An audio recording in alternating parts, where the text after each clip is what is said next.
a world blistered by a sun that never leaves it in peace. A place where the ground can be hot enough to melt lead in one crater and frozen harder than any winter on Earth in the next. A small grey sphere, scarred from pole to pole by ancient collisions, holding on to a heavy secret buried deep inside it. A planet that has been watched for thousands of years and still refuses to give itself away.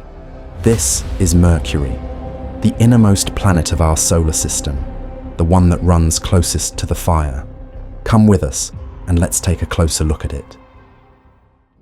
Mercury is one of our nearest neighbours, yet it may be the most stubborn planet to study of them all. The reason is simple and cruel. It sits so near the sun that we almost never get a clean look at it. It clings to the edge of the sky, appearing only in the last minutes before dawn, or the first minutes after the sun goes down, always half drowned in glare. That trick of the light fooled people for a very long time. Early observers, who caught it rising before the sun, and then, weeks later, setting after it, assumed they were seeing two separate objects, and so they handed it two separate names. Only when our instruments grew sharp enough did we understand that the morning star and the evening star chasing the sun were, in fact, the same small, restless world. Piece by piece, that improved technology began to strip away the disguise. What it revealed was surprising. Mercury turned out to be the smallest of the 8 planets, so small that a couple of moons in our own system are actually larger than it. Its radius comes to about 2,440 kilometers, a little more than a third of Earth's. It is also one of the roundest bodies we know of.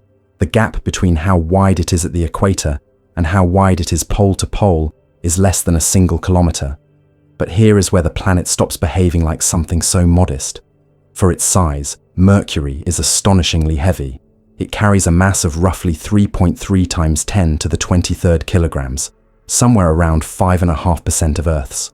To feel how strange that is, set it against 2 of the biggest moons in the solar system, Ganymede and Titan. Both of them are wider than Mercury, and yet Mercury, the smaller world, outweighs the 2 of them combined. The answer to that riddle is locked inside the planet.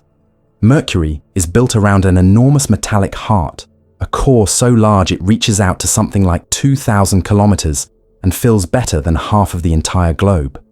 That iron core is wrapped in a mantle of once molten rock a few hundred kilometers thick, and over that lies a thin, brittle crust, in most places only tens of kilometers deep. Ounce for ounce, this makes Mercury one of the densest worlds we know of. A planet that behaves less like a small rocky ball and more like a great sphere of metal wearing a stone coat. And that heart still surprises us. A world this old and this small ought to have gone cold and dead inside long ago, its core frozen solid. Yet Mercury generates its own magnetic field, faint but unmistakably alive, which tells us that at least part of that iron core remains molten and stirring even now. Why it should still be liquid after billions of years is a question we have not fully answered. Above all of it stretches the surface itself, and the surface tells a blunt story. Crater upon crater upon crater, layered so densely that scientists read it as the record of a world that essentially stopped changing billions of years ago. For most of the history of the solar system, Mercury has been geologically still, a fossil of a planet frozen mid-sentence. For centuries, the only way to study Mercury was to fight the sun for it through a telescope, squinting at a smudge that never held still and never sat in a dark sky. That was the whole of Mercury science, right up until the second half of the 20th century. Then, in 1974, a machine went to look for us. The probe Mariner 10 swept through Mercury's neighborhood and, for the first time in human history, sent home close photographs of that battered surface, covering a little under half of it. It took the planet's temperature, felt out its magnetic field, and detected an atmosphere so thin it barely deserves the word, a whisper of helium and trace gases clinging to the rock. 3 decades of patience later, a second explorer set out. On the 3rd of August, 2004, a small spacecraft named Messenger lifted off from Earth on a journey that would take 11 long years to complete. Reaching Mercury is not a matter of pointing and firing. The sun's gravity pulls everything inward, and a probe has to be torqued down slowly, loop by looping flyby, or it simply falls toward the star. Messenger survived every one of those maneuvers, and from 2011 to 2015, it did something no machine had done before. It circled Mercury and stayed. In those 4 years, it returned hundreds of thousands of images, until almost the entire planet had been mapped in detail. From that flood of data came a far deeper picture of what Mercury is made of, along with the discovery of landforms found nowhere else in the solar system. Its instruments also watched the sun's charged wind slam into Mercury's magnetic field, revealing an interaction unlike anything at the other planets. Much of what we are about to walk across, we know because of that little probe. To understand Mercury's surface, you first have to understand its calendar, and its calendar is unlike any other in the family of planets. Mercury runs around the sun on a stretched, egg-shaped path, completing a full lap in just 88 Earth days. That orbit swings it dramatically nearer and then farther from the star. At its closest approach, it comes into about 0.31 of the distance between Earth and the sun. At its most distant, it pulls back to around 0.47, roughly half again as far. No planet in the solar system has a more elongated path. Then there is the way it spins, which is where things turn genuinely strange. Mercury turns on its axis once every 58 and a bit Earth days, and that is exactly 2/3 of the time it takes to complete one orbit. 3 turns for every 2 years. This locked rhythm, found nowhere else among the planets, means Mercury slowly presents first one face and then the other toward the sun at its closest approach. Because of that, a handful of longitudes get roasted at perihelion far more often than the rest. Scientists call them the hot poles, and one of them holds the single most spectacular scar on the entire planet. That same rhythm produces something even harder to picture. When Mercury swings into its closest point, it is racing along its orbit so fast that for a stretch, it outruns its own slow spin. To anyone standing on the surface, the sun would appear to stop dead in the sky, drift backward for a while, and then resume its crawl forward. A sunrise that rises, reverses itself, and rises again. A single day on Mercury, measured from one sunrise to the next, lasts about 176 Earth days, longer than 2 of the planet's own years. On this world, the passage of time itself has come loose from anything we would recognize. Set down on that hot longitude, and you arrive at the largest structure Mercury has to show us. A vast plain the maps label Caloris planitia. The name means the plane of heat, and it is honestly earned. Temperatures here can climb towards 700 Kelvin, well over 400 degrees Celsius, making this the hottest ground anywhere on the planet. Caloris is not really a plain at all.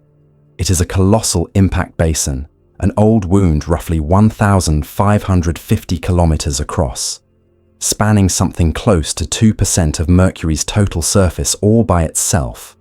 It was carved out around 3.9 billion years ago, when the young planet was struck by an object tens of kilometers wide. Mercury at that time was still hot and barely finished forming, and the blow tore through the thin skin that had only just hardened. Molten rock welled up and flooded across a huge stretch of the surface, and when it finally cooled and set, it left behind this immense floor of solidified lava, a bright pale expanse that stands out clearly against the darker, older lands surrounding it. Later impacts have gone on peppering that floor with craters of their own, some of them up to 100 kilometers wide. But the strangest thing on Caloris isn't a crater at all.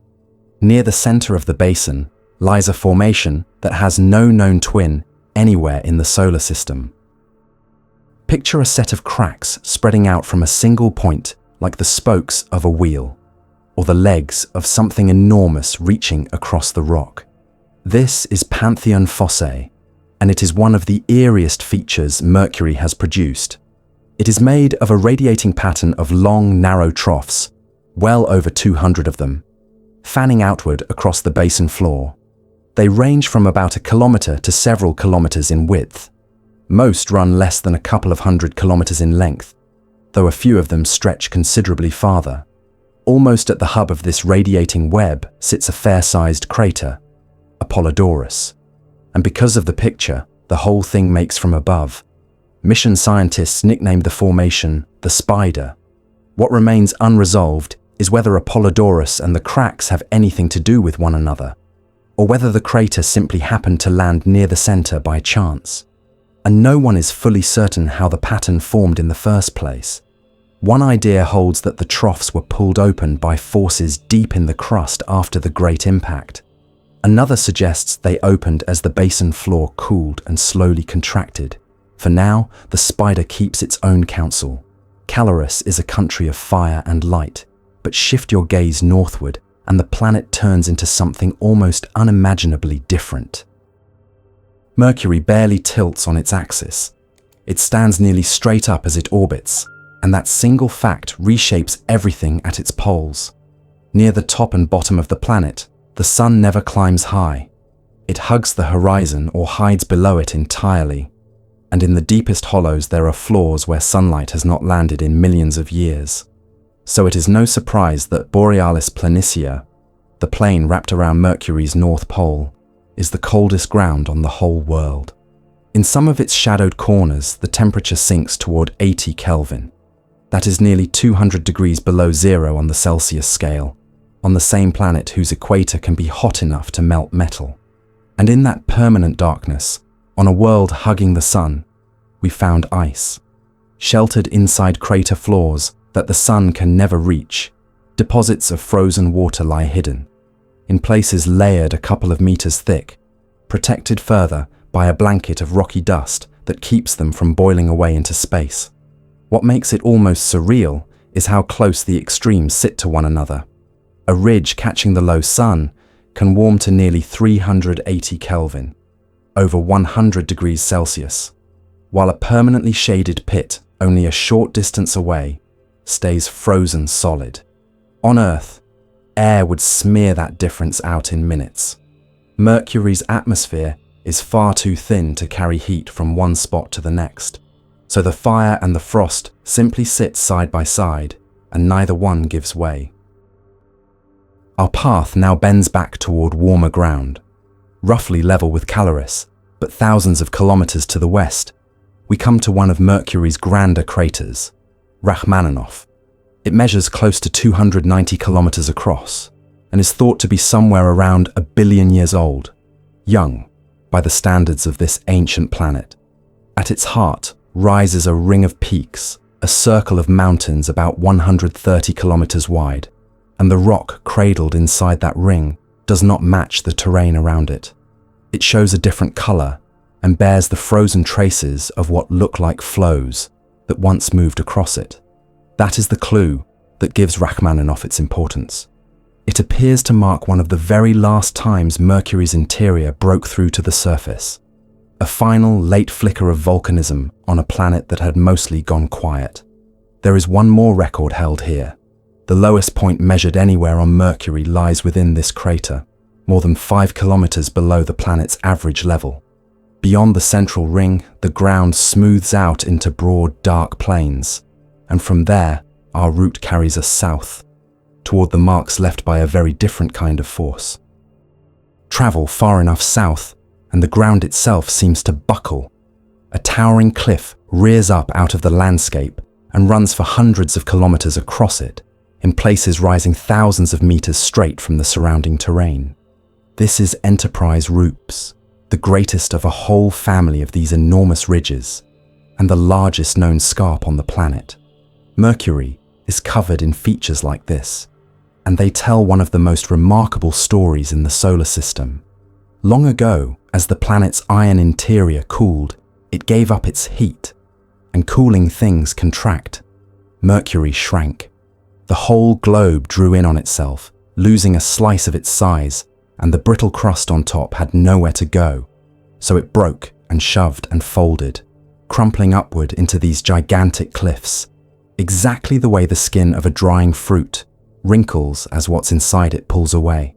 Mercury is, quite literally, a planet that got smaller and wears the scars of the squeeze. Enterprise Rupees doesn't merely dominate its own patch of ground. For much of its length, it cuts straight across the largest impact basin on the planet. That basin is named Rembrandt, and it is a landscape in its own right, a crater around 700 kilometers wide, its floor filled with a tangle of smaller landforms. Low mountain ridges run inward from its rim toward its center, some of them stretching well over 100 kilometers. Another set of ridges forms a great ring hundreds of kilometers across, and laced through it all is an intricate network of fractures that, seen from orbit, resembles nothing so much as a web spun across the crater floor. Read closely. The rock inside Rembrandt may yet tell us more about what Mercury is made of and what still stirs, or fails to stir, deep beneath its surface. For all the attention we have paid it, and for all the sharpness of our instruments, Mercury stays a difficult, half-understood place. But no planet stays untouched forever. And at this very moment, another visitor is closing in. Its name is BepiColombo, a joint venture between the European Space Agency and Japan. And it has spent years threading the same gravitational maze that every Mercury mission must survive. A long series of flybys past Earth, Venus, and Mercury itself, each one shaving off speed so the sun's pull can't swallow the craft. The journey did not go entirely to plan. A problem with its thrusters cost the spacecraft power and pushed its schedule back, and mission planners had to redraw the whole final approach. But the craft came through it. Earlier this year, it fired its ion engines for the last time and slipped into its arrival phase, coasting now on its final glide toward the planet. The mission is set to be captured into orbit around Mercury in late November of 2026, only months from now. Once there, the spacecraft will split into two orbiters that will study the surface and thin atmosphere, map the terrain in fresh detail, probe that huge iron core, and watch the endless battle between the solar wind and Mercury's magnetic field. Landing on Mercury is a further challenge still. The heat and the difficulty of getting there make its surface one of the hardest in the solar system to reach on foot, and it will be a long while yet before any probe touches down. But orbit is nearly won. Little by little, this scorched, frozen, iron-hearted world is being made to surrender its secrets. The exploration of the universe goes on, and we're glad to be watching it unfold alongside you. If our work means something to you, leave a like and subscribe to the channel for more from across the cosmos. And let's keep looking up together.